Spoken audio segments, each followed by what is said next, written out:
สบายดีพี่น้องเด้อมื้อนี้ถ่ายให้พวกเจ้าเบิงบ้านก็อยู่วัดเมืองนอกฝรั่งเศสมีบุญกฐินนะอันเด็กคนลาวเขาก็เจ้าก็เอาของเอาผักมาขายผู้ใดมีหยังก็เอาของมาขายรถนี่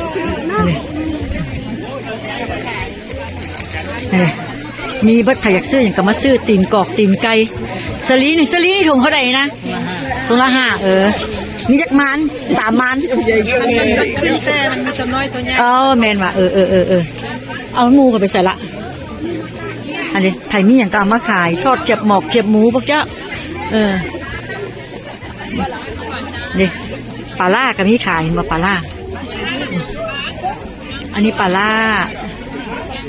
านี่ขวดเท่าไหร่เนี่ยนะ7ละเกือบจะ7 3 ขวด 20จ้ะ3 ขวด 20 3 ขวด เห็นบอกพวกเจ้าคนเต็มก็จะเอาเครื่องเอาของมาขายเอาพักเอาบักเพชรไผ่มีอย่างก็เอามาขายไว้สั้นซะ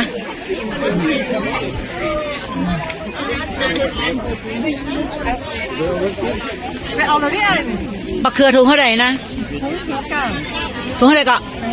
ถุงละ6โลนึงวะนี่แบบแล้วบักเพชรเนี่ยโลนึงบ้านเท่าไหร่เก็ตว่าหันเก็ตโอโลวะจะมีเก็บจะมีฟีเจ้าหน่อยขอมาเบิ่งซื้อเฮ้ยยังเกาะก็เดี๋ยวผมจองงามก็รู้ยังขอบใจ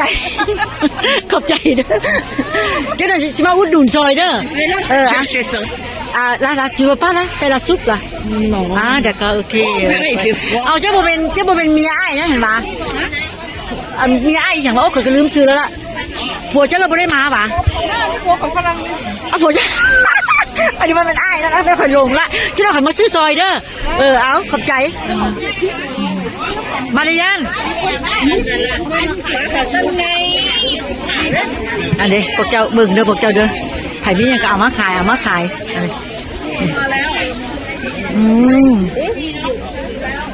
พี่ลูกโตๆนี่เท่าไหร่พี่เท่าไหร่จ๊ะ3 เหรียญพูดเองหนูพูดเองเลยไม่ต้องพูดหนูพูดให้เองเลยเท่าไหร่นี่ลูกนี่เท่าไหร่อันนี้ลูก5ให้หนูไป4ป่ะกิโลนี่อันนี้อันเล็กๆเนี่ยไม่จะเอาลูกนี้ไหมเอาลูกไหนอีกเอาลูกเดียวเนี่ยอะไรตัวนี้เท่าไหร่เนี่ยอย่างนี้ก็5เหมือนกัน5เหมือนกันเอาลูกเดียวพี่กินคนเดียวเอาปะไว้เดี๋ยวหนูมาเอาได้ไหมมันกำลังถ่ายอยู่พี่สวัสดีค่ะ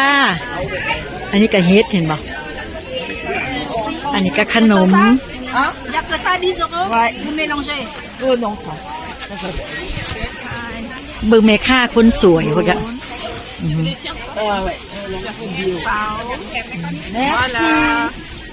สอดกอก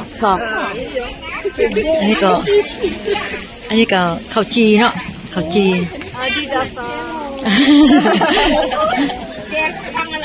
ขายอย่างขายเบิ้ลระบอกพักเจ้านี่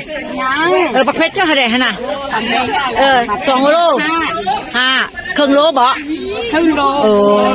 ให้ผักเพลเจ้าผักเพลนี่มันบอกอันนี้ที่จะเอาไปปลูกบ่ได้หนึ่งปลูกได้อยู่เอาไปเพชรได้ไงเอาใส่น้ำเท่าไหร่เนี่ยนี่2 โลอันนี้บอกเจ้ามันอยู่บ่นี่นวดเท่าไหร่นี่นี่5เจ้าขายก็ดูเขาขาย2-3 โอโลมันเป็นเจ้าขายแต่โอโลเดี๋ยว2 โอโลนึงอันนี้ได้เท่าไหร่นี่โอโลนึงนี่2ถือละถึงเรา3นี่5เหรอซึc'est combien อันนี้ก็ขนมว่ะมีมัดใครจะกินอย่างก็มีมัดมีแล้วพี่น้องละ3ค่ะcombien ça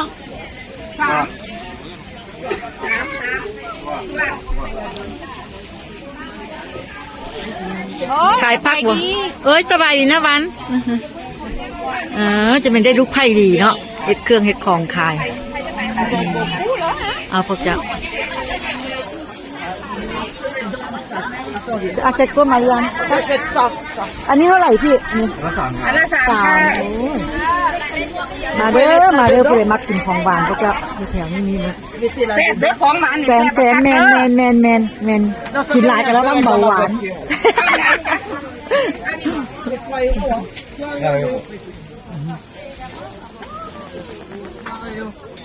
Tu achètes quoi, Marianne? Oui, j'ai acheté, t'as vu? Ouais, ouais, achetez tout. Profite, hein, après, fini la fête, hein? Ouais. Ouais. เราคือแขกเนาะแล้วเว้าลาวได้บ่แล้วเว้าไทยได้บ่ เขาเป็นลูกครึ่งแขกกับไทยค่ะ โอ้เหรอเดี๋ยวเฉพาะกันว่าได้ยินแล้วว่าคนภาษาไทยเขาว่าอ้าว เขาเป็นแขกค่ะ โอ้เหรอค่ะอินเดียไทยผสมกัน อินเดียไทยเฉพาะลูกเราหนาฮักเนาะ ช่วยโรยสิ Non, pour l'instant, j'adore ça. ไปสะดอกซ้ำกับอาเซเตกับซาเถอะเนาะอะไรมาริยันon y va Ouais, regarde, j'ai envie de faire ça. พี่น้องเบิ่งเด้อนี่เด้ออันนี้มันมาถ่ายอยู่ตลาดอยู่วัดศรีมงคลมีบุญกฐินมื้อนี้ทุกมื้อบ่ได้มีเลยมีบุญกับเจ้าก็จะเอาของมาขายบ่มีบุญกับเจ้าก็บ่ได้เอาของมาขายเลย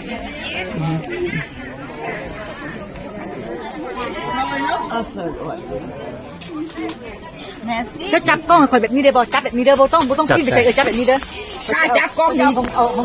เมย์เจ้าเดียวนี่พระเจ้าคุณอยากกินของหวานมามาเด้อ3 เหรียญเท่านั้นเด้อบ่แพงเด้อแซ่บ